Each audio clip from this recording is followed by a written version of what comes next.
David Mouso es uno de los historiadores africanistas.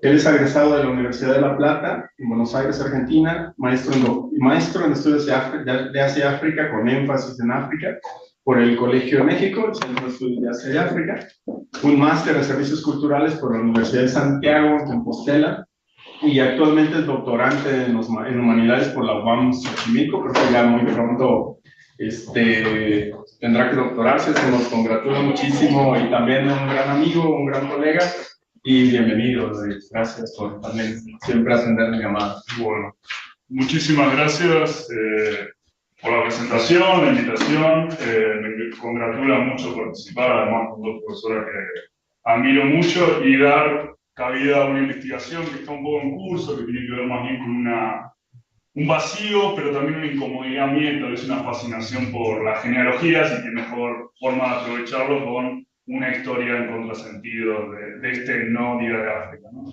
Estas son las presentaciones que quería hacer, la genealogía, problemáticas, algunas cuestiones voy a pasar muy rápido, entonces podemos igual preguntar, pero este es un ejercicio que siempre se hace, sobre todo creo que es algo que se hace mucho en Argentina, no voy a tomar tiempo de eso, pero sí para hacernos pensar, que nos preguntan, bueno, ¿y qué pensadores, qué activistas conocemos? A varias seguramente la ubicarán particularmente a la de gran activista y académica Judith Butler, al viejo Marx, Foucault, pero también, que es un poquito, no sé si es conocido de esa pintura, pero Voltaire.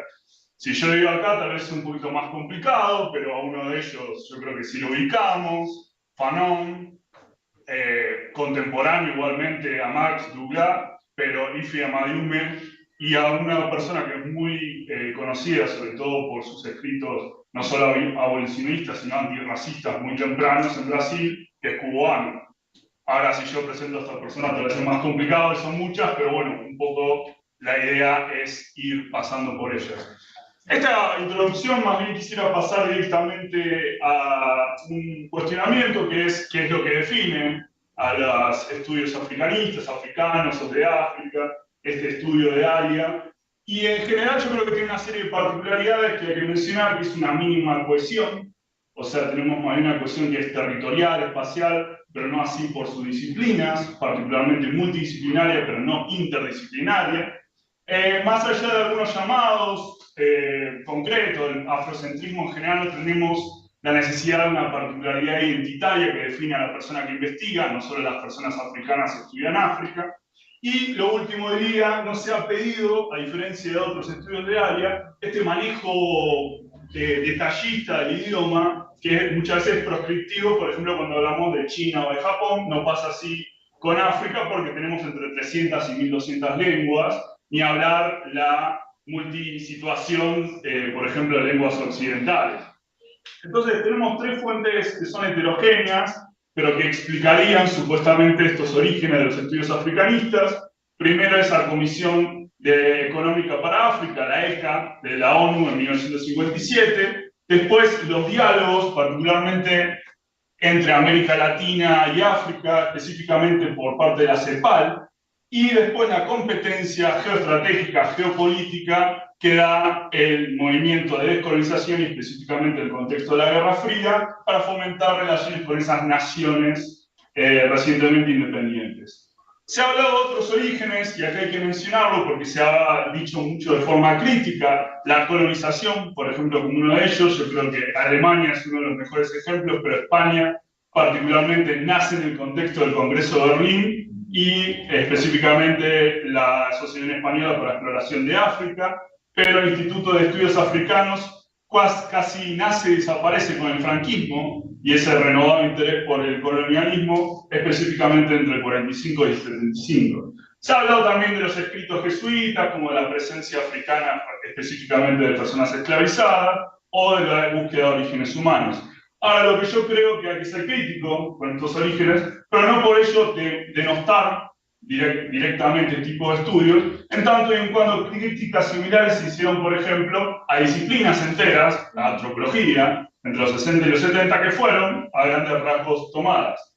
Ahora, otra cosa que tenemos cuando buscamos cuáles son los orígenes de los estudios africanos, nos ponen Estados Unidos.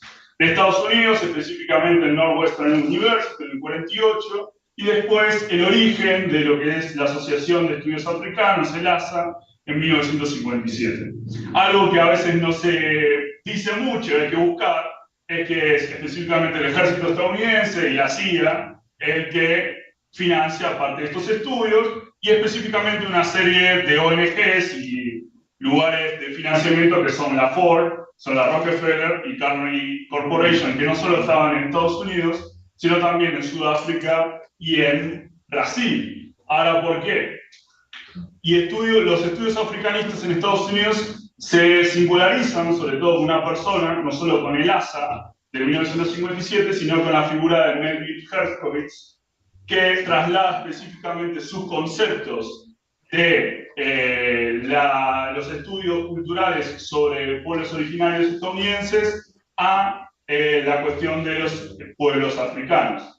Esto obviamente que tiene una serie de problemáticas, pero lo que ocurre específicamente y rápidamente es una desinversión estratégica que hace que todos los estudios africanistas, inclusive dentro del continente y sobre todo en las colonias de asentamiento, colapsen en sí mismo en Estados Unidos, y específicamente la excepción sería Sudáfrica, pero es la Sudáfrica del apartheid, con la cual los intelectuales estadounidenses africanistas no van a romper, al menos hasta la masacre de Sharpeville en 1960. Entonces tenemos, obviamente, una serie de problemáticas, también es que se concentran solamente en casos angloparlantes, Sudáfrica es uno, pero también Sierra Leona, Ghana, Nigeria, y específicamente ya vemos mutaciones, y debido a la militancia de estudiantes, de afrodescendientes que, por ejemplo, critican estas nociones de Herskovits que van a marcar mucho cómo el ASA y los estudios africanistas estadounidenses van a tratar su temática.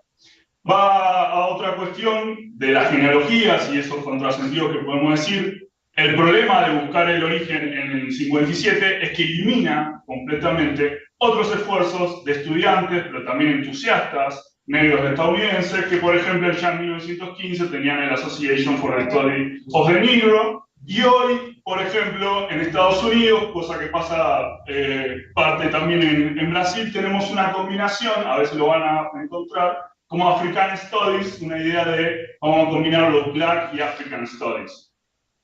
En América Latina es otra genealogía, obviamente está en contacto con ello, pero no establece inmediatamente, debido a estas relaciones coloniales, unos estudios en torno a África, pero sí rápidamente se da cuenta, y específicamente en el caso de México, la problemática de que la mediación sea por la biblioteca colonial, es decir, toda esa bibliografía que se había construyendo por los imperios y específicamente el anglófono y francófono.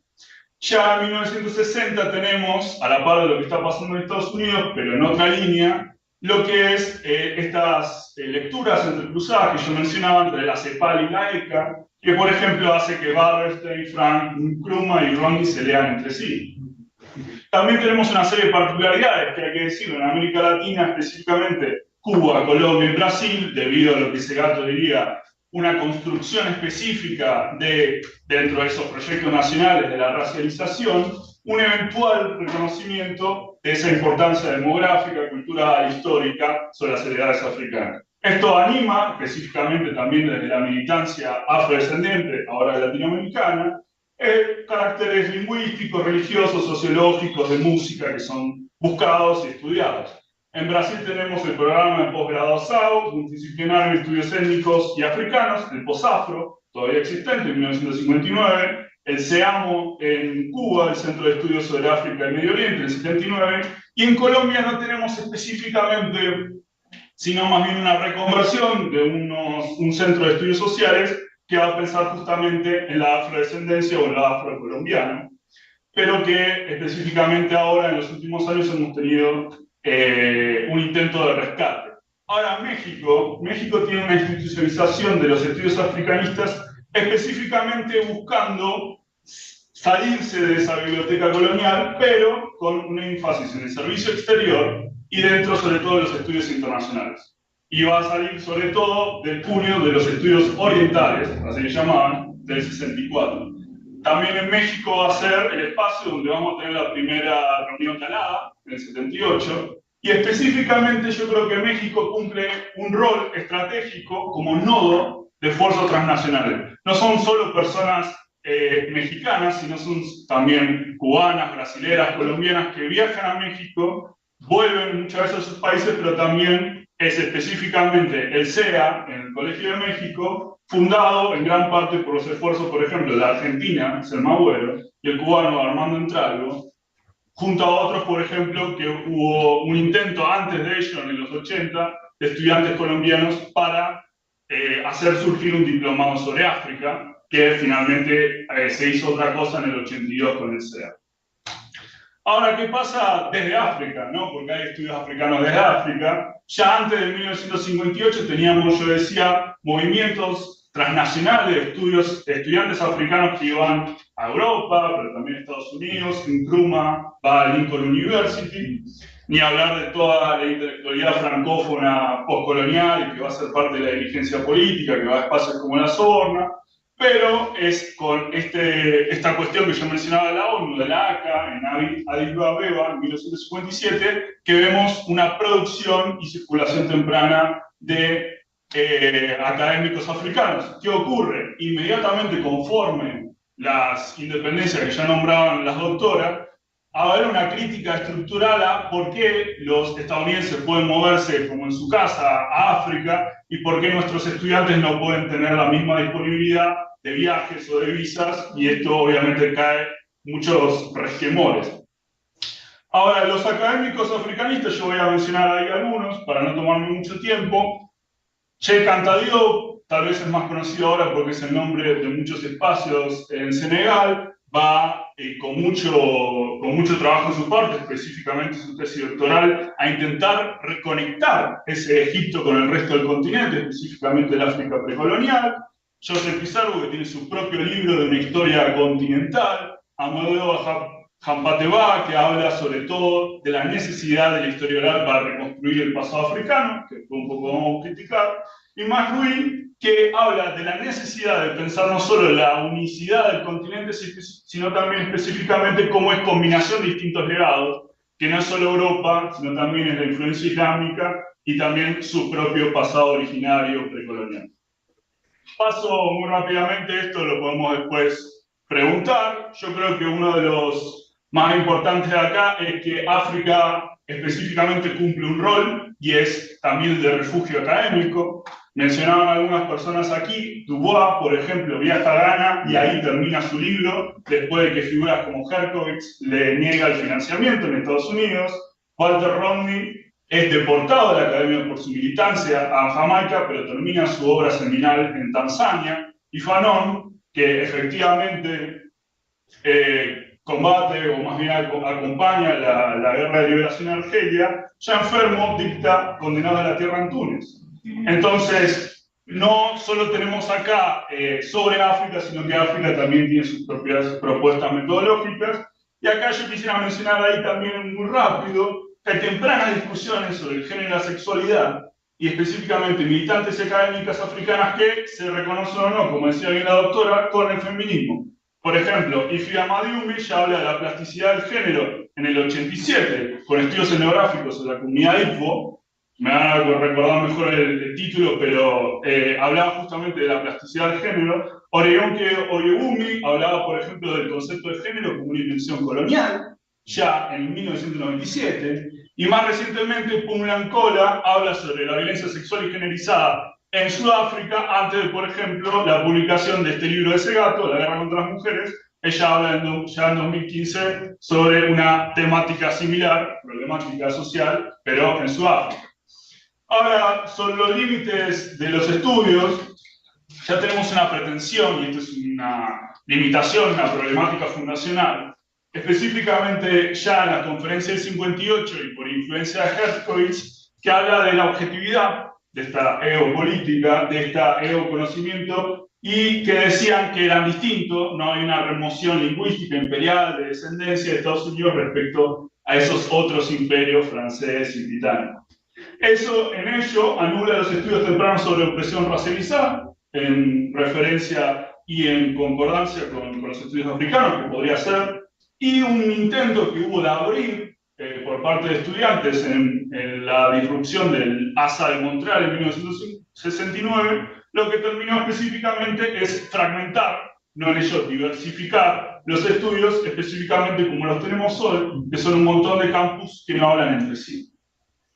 Ahora, otra de estas cuestiones es que hay una minimización de la producción académica africana, específicamente había como un 1,5, es lo que se lee de todo lo que se escribe, y que necesariamente se tienen que volcar a revistas extranjeras de alto impacto, con el inglés, con una lengua franca, y que en ello, por ejemplo, también ignora esta observación los movimientos físicos de muchos profesores africanos, por ejemplo acá en México, pero que en ello también, y esto es una crítica, se les utiliza específicamente casi como un informante nativo solo para profesores de lengua, cuando podrían justamente, con toda la formación que tienen, hablar desde otras que yo mencionaba propuestas metodológicas.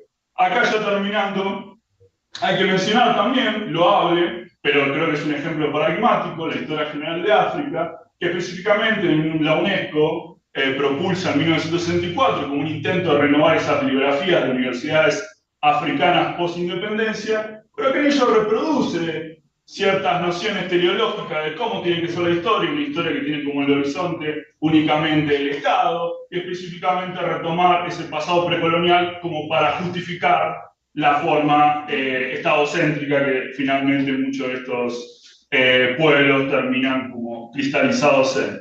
Ahora, yo creo que una de las cuestiones más críticas es que nos ha faltado una crítica estructural, parecida a lo que hizo Said con los estudios orientales, pero para los estudios africanistas. Más allá de nomenclaturas, creo que lo que hizo fue remover y pensar paralelamente, pero no ha ocurrido esto para los estudios africanistas.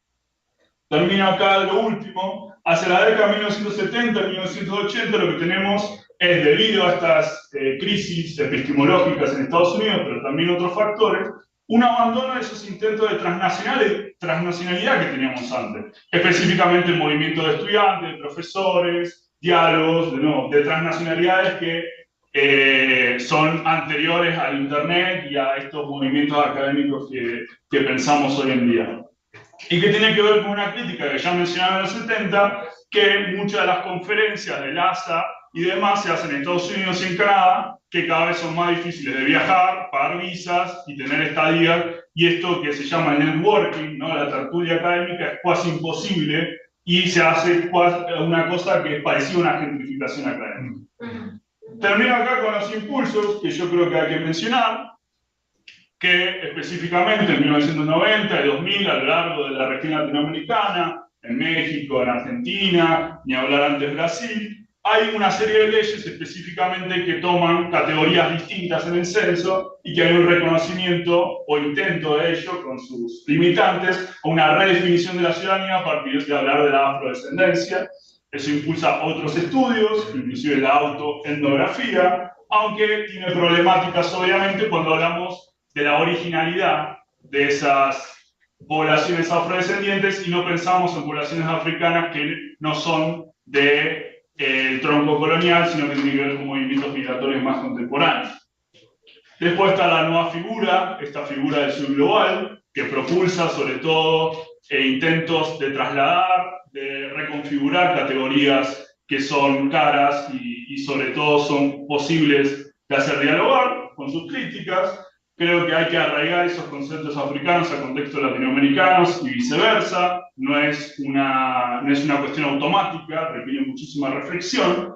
Y ahí termino, las nuevas posibilidades escenográficas, no solo que yo mencionaba estas cuestiones más bien de censo, sino también se habla ahora, por ejemplo, de la investigación de fuentes abiertas, la etnografía virtual, la entrevista telemática, como forma de estudiar África que no requieren esos grandes traslados por muchos meses, inclusive años que teníamos hace unas décadas, aunque hay todavía un potencial, y yo creo una importancia del trabajo de campo, del manejo de las lenguas, que sin ello fetichizarlos son todavía muy potentes. Y lo último, yo creo que en redes sociales se ve mucho eso, hay mucho interés por los estudios africanos hechos de otras cosas, de la militancia, del periodismo, pero siempre está el peligro de la desinformación, no por ser academicista, sino específicamente confiar únicamente con cuestiones como las inteligencias artificiales, que en realidad son más bien modelos extensos del lenguaje. Acá yo tenía una serie para ver las concordancias, la coetaneidad de muchos de estos estudios, cómo justamente coinciden con estas independencias que bien mencionaban las doctoras, y específicamente ahí traigo de nuevo a colación un poco a las personas que mencioné, que son conocidas, son accesibles y que las estamos leyendo no solo dentro de los estudios africanistas. Esta es la bibliografía consultada, hay mucho, pero también está muy diseminado, entonces es muy difícil hacer una genealogía posible, aún con sus críticas. Entonces termino acá las conclusiones. Creo que conocemos muy poco todavía de esa intelectualidad africana, a pesar de que una línea específicamente académica y feminista del sur global, latinoamericana, lee y además critica, cosa que no hace el norte global, de citar y leernos y de tomar categorías. Muchas veces lo que hay en realidad es un robo o una cuestión de poca ética académica. Después, yo creo que los estudios africanos tienen mucho potencial, pero siempre y cuando los pensemos en términos antirracistas y en lo que cabe anticoloniales. De ahí la importancia de trabajar con otras personas con las cuales disentimos, pero que nos mueven cosas similares. Yo creo que, y específicamente ahí ponía el símbolo, la CELAC en Colombia, estas nuevas producciones de la UNESCO, con todas las críticas que yo le estaba haciendo a la historia general de África, que siguió publicando ahora el año pasado, tiene sus potencialidades, y creo que cada vez más se ha visto, como pasa por ejemplo en los estudios de área en China, una importancia geoestratégica que tal vez ahora por el tema de los recursos trae esos nuevos estudios, pero no debería de únicamente cerrarse en ello. Y lo último, ahí yo mencionaba, no son dicotomías, pero hay potencialidades entre la simbiosis de estudios africanos y estudios afrodescendientes, la difusión con sus problemáticas, pero que la academia es algo que debe hacer cada vez más. Y necesitamos, sí, más posgrados, pero no con la hiperespecialización que proponía Herzkovits y en la cual eso terminó limitando la posibilidad de los estudios. Termino acá, muchísimas gracias.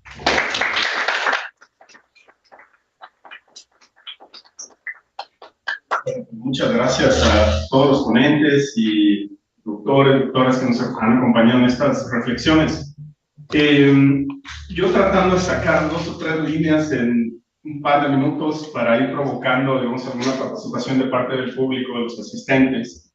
Creo que es indudable en el Antidía de África, en esta anticonmemoración del Día de África, que busca justamente pensar las celebraciones no solamente de cómo se convierten en fechas hegemónicas celebratorias del calendario festivo, sino qué queda fuera, digamos, de los festejos. Y creo que en ese sentido, Adriana e Indira han colocado, por supuesto, las biografías de mujeres que no han sido vistas habitualmente por biografías, por íconos de personajes que indudablemente son trascendentes históricamente, pero que han barnizado, digamos, con una tinta patriarcal, llamémosle machista. Y recordemos que el patriarcado no solamente habita cuerpos, sino se hace presente también dentro de las conmemoraciones y dentro de los calendarios. Creo que eso fue fenomenal desde el punto de vista de Adriana y también desde el punto de vista de Indira, que también me gustaba mucho lo que decía David, de que Sheikh Anta Diop recupera, digamos, la africanidad de Egipto. Y yo creo que Indira hace una contribución para recuperar mucho la africanidad del norte del continente africano, que en muchos casos se plantea como algo ajeno al continente, como una franja que se despega, que parece ser más mediterránea, más árabe, más musulmana, y que se borra, digamos, también de ese elemento africano. Creo que indudablemente África ha pasado por 3, 4 grandes discursos o narrativas de colonización, y en el cual los calendarios también han sido cómplices, digamos, de cómo se han reproducido esas narrativas. Hemos sido a lo largo de 2, 3 siglos testigos, por ejemplo, de cómo África tenía que humanizarse o civilizarse para morir. Perdón, humanizarse o civilizarse o morir, y después una narrativa de desarrollate o muere, para más o menos por allá de 1980, 90, el continente africano o se neoliberaliza o queda fuera de la historia. Y hoy hablamos, como decía Indira, de un África del futuro, pero ¿quién impone ese futuro? Digamos, la idea es cómo alguien de líneas de fuera, o para decirlo un poco al estilo africano, y emulando en toda la limitación posible lo que dice Eduardo Said, cómo africanizamos África. Cómo es que África deviene un continente vinculado con el futuro, pero esas metas de futuro que tiene que cumplir África pareciera que están también colonizadas. El panafricanismo hoy día, indudablemente, tenemos que revisarlo no solamente desde el punto de vista de lo que fue, sino creo que de lo que produce en el presente y cómo está legitimando estrategias, utopías, metas de llegadas futuras que no necesariamente descolonizan el presente, sino que indudablemente lo vuelven a plantear dentro de una narrativa que habla de África en ausencia del continente africano. El pasado africano manipulado con el fin de una repetición infinita del presente colonial, creo que podría ser una de las provocaciones que podemos lanzar aquí. Varones, íconos en Nkrumah, Web du Bois, etcétera, etcétera, y mujeres que quedan fuera de este desarrollo. Yo siempre he pensado que el Atlántico tendría que ser visto como un océano que permite, lo que decía David, intercambios entre intelectuales, no siempre de la misma proporción, de la misma magnitud. Negros de origen africano que van al continente africano a refugiarse, a poder producir también sus obras, indudablemente un Frantz Fanon, un Walter Rodney, entre otros, sí, sin duda, un Marx, un Brodel, que creo que sin haber venido para América Latina tampoco hubiera sido lo que pudo haber desarrollado, ya no digamos un Palestine sin esa revolución que le hace pensar, que lo catapulta desde el punto de vista africano. Bueno, muchas cosas, pero creo que yo podría ceder más que otra cosa la palabra, quienes están por aquí, que quisieran colocar alguna pregunta, alguna interrogante, algún subrayado. Sí, por favor. Bueno, yo tengo un interrogante. Últimamente se ha desarrollado el concepto de que, si bien África va a ser el futuro, podemos ver que todavía conservan las fronteras coloniales que tenían desde hace varios años atrás. Y recientemente se han visto propuestas para crear nuevos países, disolver otros. Por ejemplo, un caso muy reconocido es el de la República de África Oriental, que incluye unos 7 países aproximadamente, debido a que están unidos por la lengua y cultura. Y mi pregunta va más que nada es, ¿esto ayudaría de alguna manera a que su futuro no sea colonizado, o su futuro ya no sea tan colonizador? ¿Va para los 3 ponentes? Sí, perfecto. ¿Les parece si tomamos otra interrogante por ahí? No tiene que ser interrogante, ¿no? Puede ser algún comentario, alguna subrayado, alguna duda, provocación, por favor. Sí, bueno, un poco para la compañera, bueno, para la doctora Adriana, me pareció muy particular cuando comenzó a mencionar, cuando hiciste la mención de Her Story, este texto de Robin Morgan, me parece, y me pareció muy particular que dentro de este conglomerado de historias y biografías de mujeres, ¿no?, que tú decidiste presentarnos, pues yo diría pues mujeres subalternas, ¿no?, subalternizadas, me pareció también muy particular y a modo pues una crítica, que dentro de la portada están mujeres como Indira Gandhi, ¿no?, y al ser una mujer me parece la crítica más hacia lo que representó Indira Gandhi, sobre todo en sus últimos años de vida y sus últimas políticas que llevó a cabo. Me parece que aquí podríamos generar, dentro de la misma Her Story, una crítica acerca de qué mujeres también representamos, ¿no? Porque dentro de las mismas políticas, tanto regionales que lleva a cabo Indira Gandhi, muchas mujeres se ven vulneradas, ¿no?, dentro de India. Muchas mujeres son asesinadas, violadas y perseguidas, sobre todo en la minoría religiosa que son los Sikh. Entonces, creo que en esta recopilación de biografías podríamos cuestionar también un poco desde qué lado, desde qué mujeres nos estamos aproximando a la historia de las mujeres, porque también me parecía que estaba la reina Isabel I, ¿no? Entonces, yo cuestionaría y acercaría un poco más a que la Her Story es una propuesta, no sé si llamarla metodológica, muy buena, pero creo que sería bastante importante hacer la revisión crítica también de qué mujeres incluimos, ¿no? En el caso, como ya mencioné, de Indira Gandhi, es una mujer que viene desde la alta esfera del poder, hija de Nehru, ¿no? Una mujer que prioriza políticas que claramente son desiguales para la población india y que sobre todo afectaron a tantas mujeres al final de su mandato, ¿no? Entonces, creo que ahí podríamos generar una crítica acerca de también desde qué lado representamos a mujeres, que podría ser para reivindicar una historia en torno a las mujeres, ¿no? Me parece fenomenal el hecho de que mencionaste a B.B.D.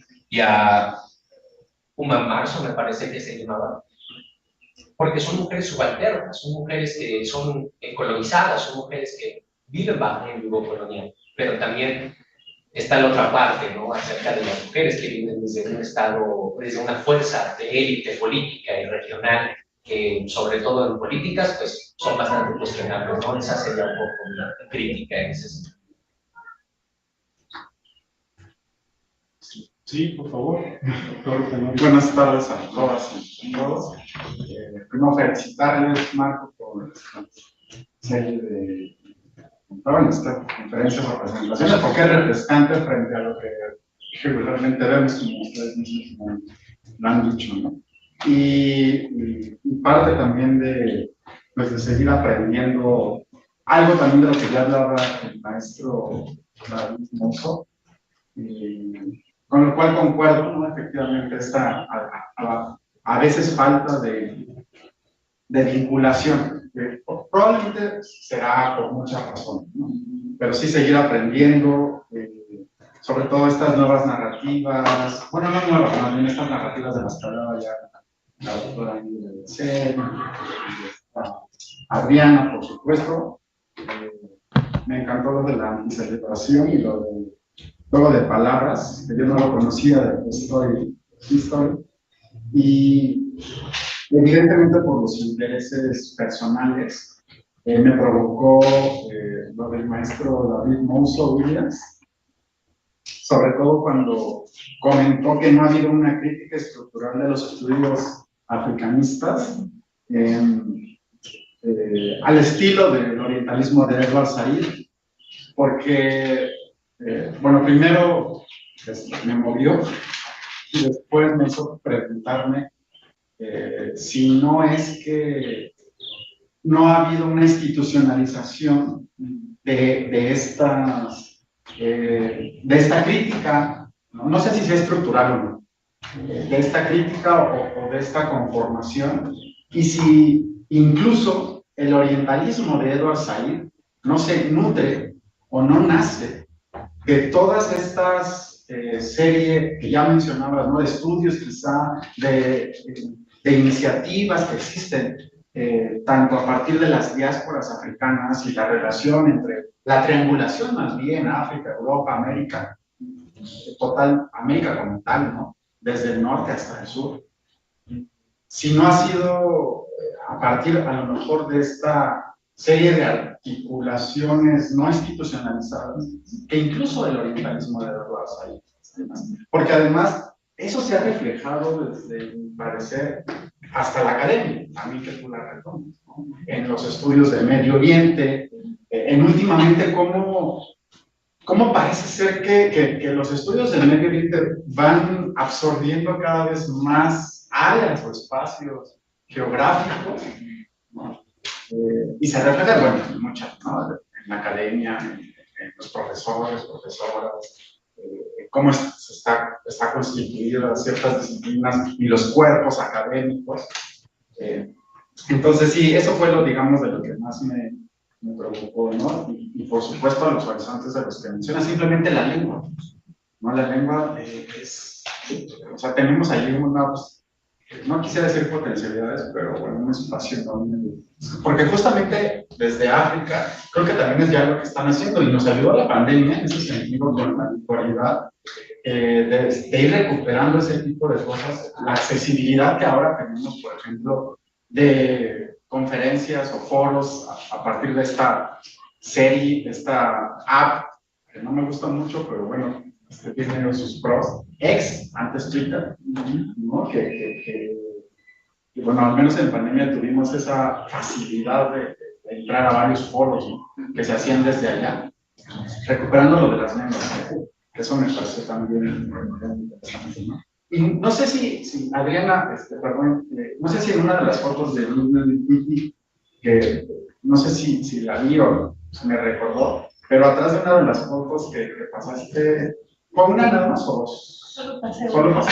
Entonces fue que me recordé porque hay una foto también muy famosa, bueno, que se puede ver igual gobierno, pero es que es una foto que luego pasan de ella, pero siempre atrás también está Julius Nyerere, ¿no? En esa vinculación que hay. Pero totalmente cierto, creo que como primer punto la aceptación, creo que sí caímos mucho en estos nombres de hombres, ¿no? Y que al final lo mismo podríamos decir de lo de Nelson Mandela, que seguramente es el ícono más reconocido, ¿no? No solo en África, sino internacionalmente, y que pues 27 años en la cárcel y luego afuera, ¿qué es lo que pasaba? ¿O quién sostenía la lucha? Entonces, pero bueno, muy interesante y gracias también por estas pláticas y charlas. Gracias. Parece si contestamos en el orden opuesto. La pregunta general, en lo que no, yo mencionaba ahí la pregunta sobre las fronteras, no es algo que he trabajado demasiado, pero sí creo que, sin romantizarlo, creo que ha habido intentos ahora, por ejemplo, tal vez las doctoras lo mencionan, que de abrir las fronteras o facilitar al menos el movimiento humano, aún también en momentos de muchísima xenofobia y discursos de odio contra compañeros y otros ciudadanos africanos, por ejemplo, como está pasando en Sudáfrica, pero ahora, por ejemplo, en Togo, en Ruanda, ahora se me escapa el otro país que hace poquito, ha abierto, por ejemplo, de los 55 países, al menos como casi 47 en algunos casos, de que puedan entrar sin visas, por ejemplo, ¿no? Entonces, hay intentos como sin romper, ¿no? Las problemáticas, pero también la estabilidad que ha traído esas fronteras, han tratado como facilitar el movimiento humano. Creo que se puede jugar mucho dentro de las políticas interiores, porque una frontera es una cuestión, pero cómo conseguimos la territorialidad dentro, ¿no? Que podría ser de confederaciones o de gobiernos plurinacionales, ¿no? No es solo la frontera, creo que hay mucha inestabilidad que también tiene que ver con cómo lo territorializamos hacia adentro. Mencionar eso. Y bueno, yo quisiera